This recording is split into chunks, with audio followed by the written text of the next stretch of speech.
Ladies and gentlemen, welcome back to Dialar's Tactics. In this video, we're just going to be going over the game after the patch that happened on March 18th, 2025. So I just want to kind of review the game as it is. We'll talk about some of the changes they made, and let's discuss them. All right, the number one change that they did make, which was the community was yelling and screaming and flailing about one which I also said in a couple of videos was fix Clan Wars, do it now. They did do it. So now Clan Wars defense is, well, first of all, what they did is they told us that they were going to fix it so that, say this person right here, there's an empty spot. We have a few more days to set defenses. Now they are going to auto-populate this empty spot with a random team. Don't know if it's going to pull from the players roster, how they're going to do it, but they're just going to put in a bot team. I'm assuming they've put in bot teams all over in PvP, and they're just going to slide one of those teams in here. But what we didn't notice is that now there are 4 teams. 4 teams on defense in Clan Wars. I'm trying to go through this really, really quickly because I don't want anyone to really get a good look at what we're doing, which is why I picked where I picked. But between the bot fix, which is awesome, but the problem is that you see we are in League 1 Season 3 period. So this is the last week of the first league. So now for rewards, where's rewards? For league rewards, a lot of guilds that could have been in contention aren't in contention because of the way that scoring was affected by having empty slots when going up against opponents. So if we look at the ranking info, if we look at league info, you see my guild is in second, under CLS Darkness, which is another really, really good guild. Oh, well, Celestials went way down there. That's weird. And could we have been first? Very well, possibly. But we don't know that. So this fix comes a little too late, but at least they did implement the fix. And that now next season, which starts League number 2, this will all be fixed, and it'll be an absolute even playing field. Who's the best? Who's the best? Now we'll know. So this league, we're just going to have to write it off as them just working through the kinks. But the fact that they did make these changes is much appreciated, and it was absolutely needed. So Clan Wars is now in a much more much better state. The only thing that they haven't really addressed, unless I have missed it, is the fact that once we're in the settlement period or in attack phases, we can't move people in and out of guilds. Right now, they did kind of fix it a little bit. You can move people in and out of your guilds on the defense phases, on the defense setup phases. Problem being is that they're locked out from doing anything on defense for 24 hours. So you really have to get them at the end of the week when you have that extra day. You have like 2 days to set up defenses versus 1 day when you're in the attack week.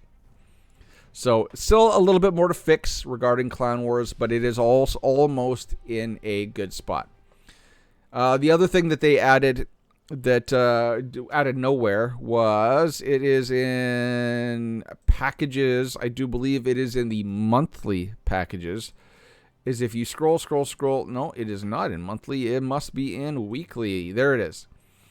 So if you are a person that crafts a lot of gear, or you are perpetually empty for wood and steel, there's these 1,000 crystals. You can buy a bunch of it, and it almost gives you. It almost makes wood and steel irrelevant if you have crystals to spend. So we all know that you hit that part where you have to upgrade your castle, and you're waiting because you're out of wood and steel, especially if you craft gear. Now you can just come in here, you can buy it, and what do I got? I got 50,000. Let's just see how much this is. Let's buy it out for the week. So this was added to the stores. And at least it's crystals. At least it is free to play accessible. So now, how much is this going to be? Let's just go, 500? Oh. Can't. 500. This gives me, oh my god, 50 million? Yeah. Are you ever going to spend that? Are you ever going to I don't think you'd ever spend that. That is silly. But do keep in mind, though, that that was 10,000 crystals. I don't foresee me ever having to do that again. Plus, I still have all of these. So that's crazy. So that was added into the game. That feels crazy. That feels nuts. That is silly to look and see that number up there. But like I said, then you do have to have the crystals to do that, and to get that many, to have 10,000 crystals a week, that's going to cost you money. That's going to cost you money. So is that free to play friendly? No. Free to play aren't probably ever going to buy that, but they added it into the game. It is now in the game. All right. They also made changes to, was it 2 dungeons? Let's see. What was it? What was the other one? Okay. So they, I know.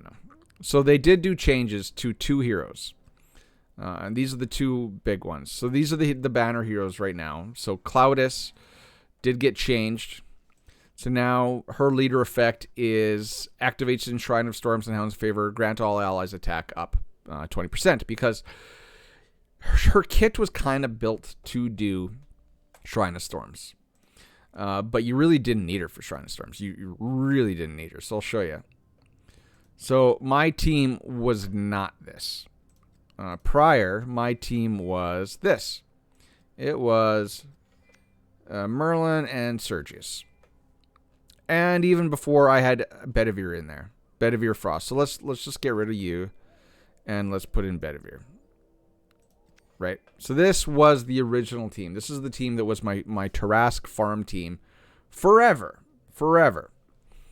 And it worked really well. But with the buff to Claudus, you don't need Sergius Fire.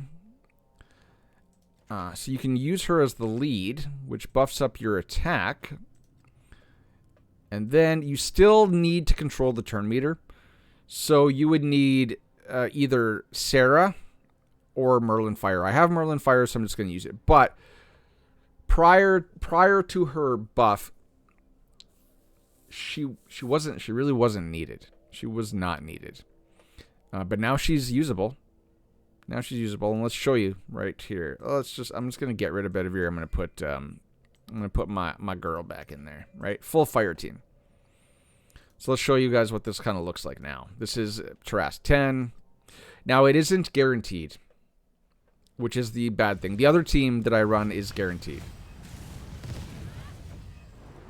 So there we go. We got the buff disruption. You know, Iwaret just cranking out the damage. Look at that. He's almost half health. So the reason why Claudus is nice to have here is this ability right here. 100% independent chance to grant each ally attack speed increase for 1 turn. That's nice. That's speeding up your team. You know, we don't know. I think that's 20% of your speed, whereas Sergius is 60% of your attack bar, which is why Sergius is better in my opinion. But then she's also got this. Attack all enemies 2 times.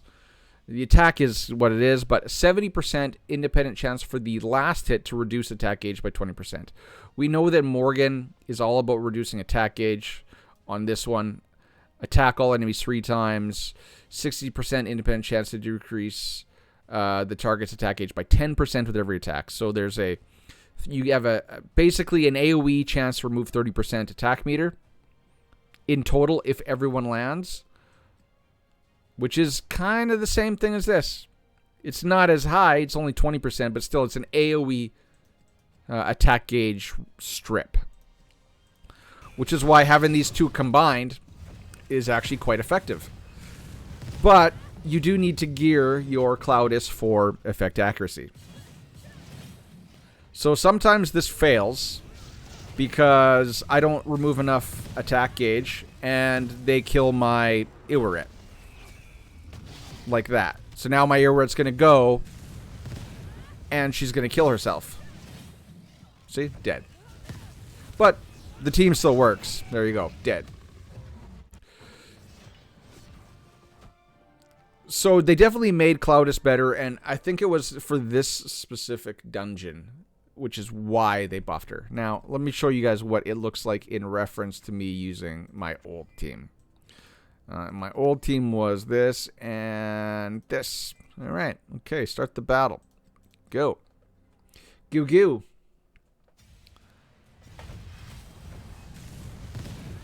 So basically, with this team, Tarask will never get a turn. No, didn't hit him as hard there, Huey. Yeah, look at the attack gauges on all the arms are all way, way, way down.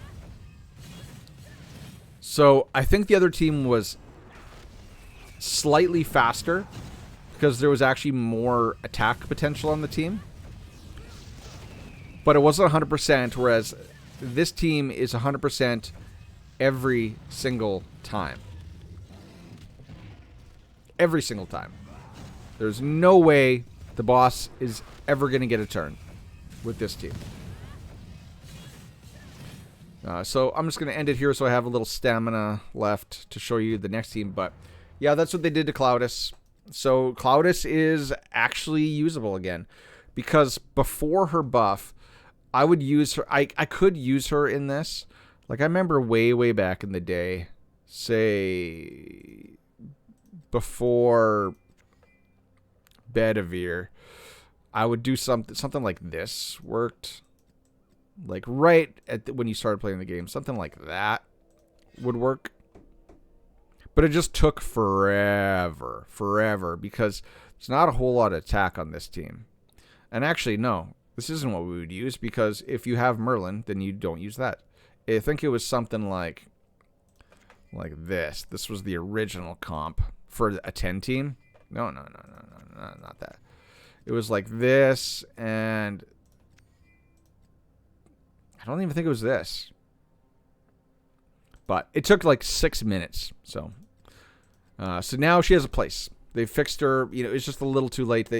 Given that her kit was tailor-made for Tarask, they really should have made her a higher damage dealer. In my opinion, they should have just buffed her to do more attack anyway, instead of just giving her the lead, which pigeonholes her into just Tarask and her favorite dungeon. If they would have just buffed up her kit in general with much higher, like 20% attack on all of her abilities, I think it would have been better, and we would have used her in possibly more places. Now, the second dungeon that they made easy mode, and it's still not easy mode, was Pedarge's Sanctuary, the Harpy dungeon, was the most challenging piece of content we currently have in the game, other than Forbidden Dungeon hard mode, high levels. It was really, really tough. Even for someone like me that has a pretty, decked out account, it was really, really tough. So we used the same team. This is the team that I always used, but my win rate was about 1 in 5, right? I could still farm it. It just took forever. And what I was doing was I was just basically on my way to work in the morning on my commute. I would just scroll over to 100 battles and just let it roll. And eventually I would use up all my stamina on it, but it took forever. So now, if you guys did not know, they switched up Anya's Chivalry 8 to, when using a skill, 100% independent chance to heal each ally for 5% of Anya's max HP.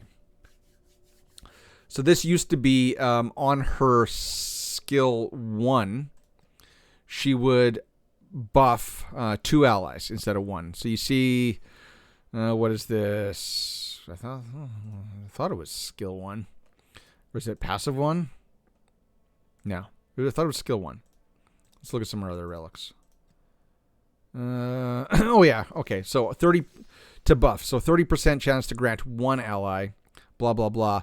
It turned this 1 to a 2. So this has been rolled back to 1. So you're only buffing 1 ally when you use her S1. But you're not running Anya for her S1. It's her S2 and her S3. So now, when using a skill, every time, just when using a skill, she's going to heal. And she's going to be using enough skills that in this comp, it basically keeps Morgan always healed up. So let's just show you a run. And I don't think I've failed once since this change went into effect. Watch this be the one time it fails. But you'll see now that... Because what was happening was that since Morgan is the only wind element and the rest are fire, and this is a wind dungeon, they would attack Morgan, because we all know that when you play on manual, it tries to recommend you an enemy to hit that is going to benefit your elemental affinity. So where the run would succeed prior to this was when they didn't really kill my Morgan. And then Morgan was still just available to do what she has to do. Now with the change, though, Anya is healing Morgan enough that I don't lose her to attacks.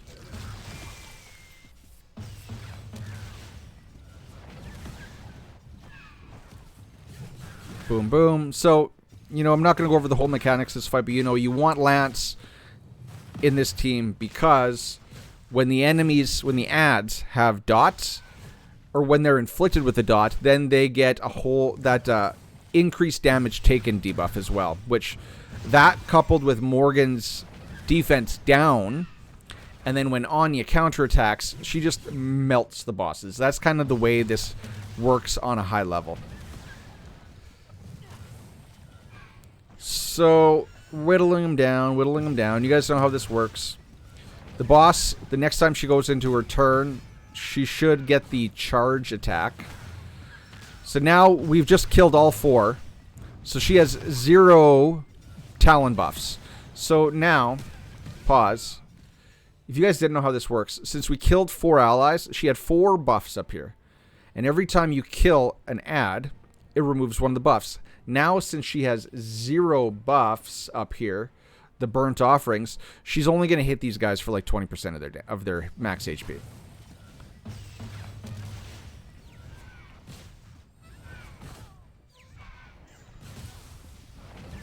Come on.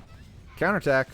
So, but there was always a chance that with this attack, given Morgan was down there in health from the lesser healing, because we had to rely on Nika for doing all the healing. Now, with Anya also doing the healing, it's just enough to keep you over the hump and basically make this fight automatic.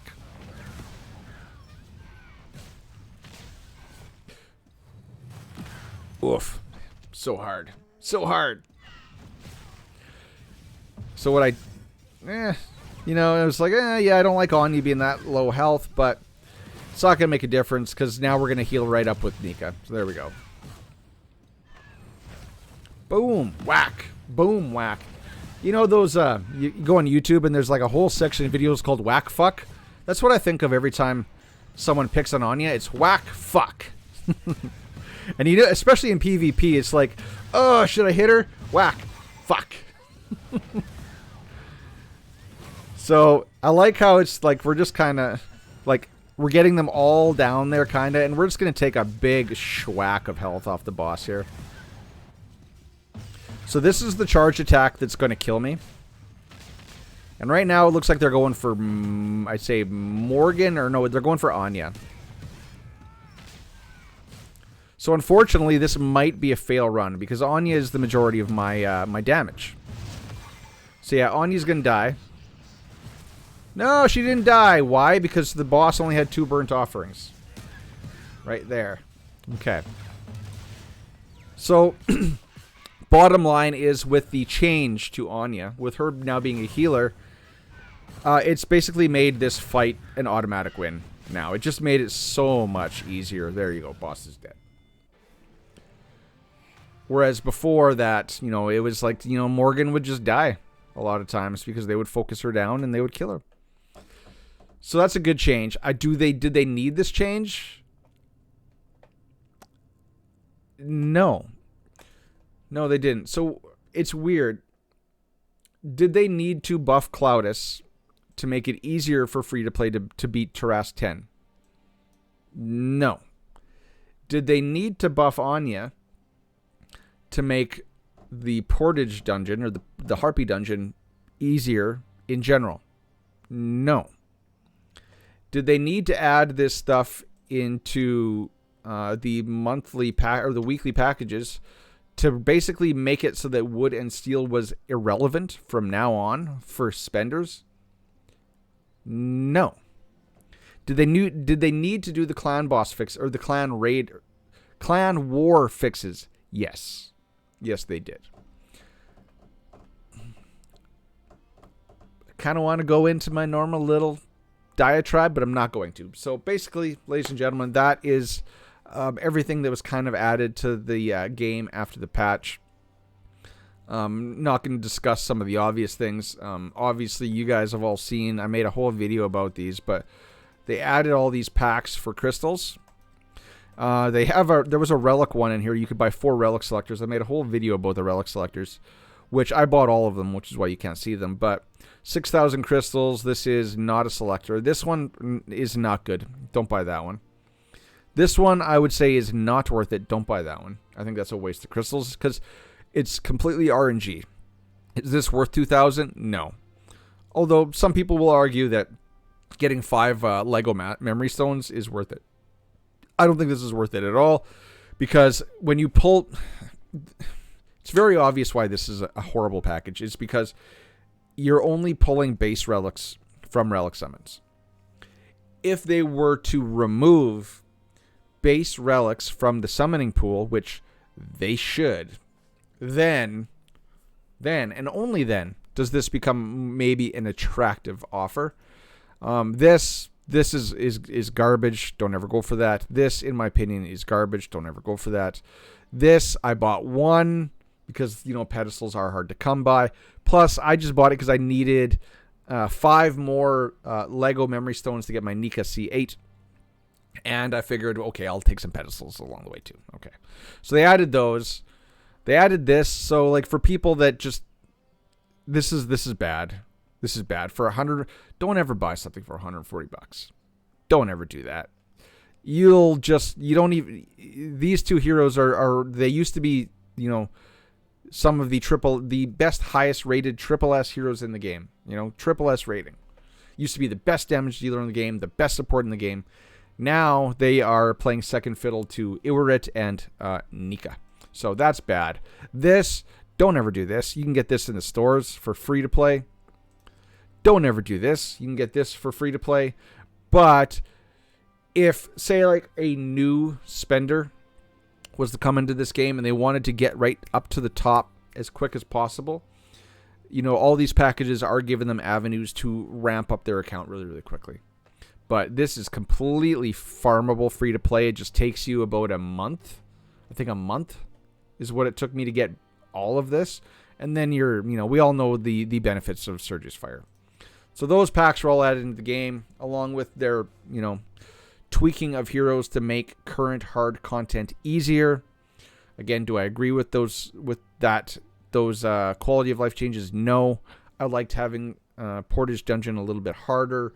I liked that Tarask was a little bit harder until you had a very specific team comp built. But that's the state of the game for the week. I just wanted to touch on everything that they've changed. I'm sure I'm missing some stuff, but the big ones were really the buff to Anya, Claudus, the clan war changes, and then adding all of that wood and lumber for crystals to the store, along with those crystal pack offers, which are really, really good. So tell me what you think down in the comments section below, ladies and gentlemen. Till next time, enjoy your weekend. Cheers, peace, bye-bye.